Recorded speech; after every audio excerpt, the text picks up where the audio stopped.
Oh, may adlaw ka na itong tanan diya, no? Alright guys, mga boss, mga madam, sa mga nangitag sa kinan diya, nag-vlog na sa takaron. Adlaw kay ang atong trabaho diri tig man ta, tig pamaligya og mga sasakyan nga gikan sa pangkalawakan, pangmalakason sa natong mga daghang sakyanan diri. Nya karon adlaw na kliyente na to diri nga mulantaw sa atong sakyanan. Galing pa ni sila sa planeta nga Earth ang gyapon. So nasa ra karon. So unsa kayong sakyanan na ilang mapilian atong tanawon karong adlaw. So sa mga nag-subscribe, nag-follow na ko, thank you kayo, no. O basin ko dahil sa ugma damlag sa mga nagkinahanglag sakyanan diyan, makatabang ko niyo kung gusto mo masakyanan nga barato ra.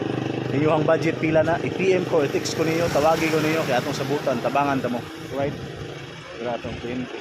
So ilang gilantaw karon ang sakyanan. So MG nga sedan type.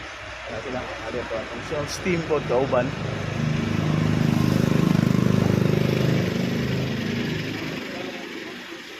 Friends and family, manihapon tan nila lami kay video munggos special with Antila. Pwede ni. Kana. Ay karning ko andre ay dragon. O karning sigbin.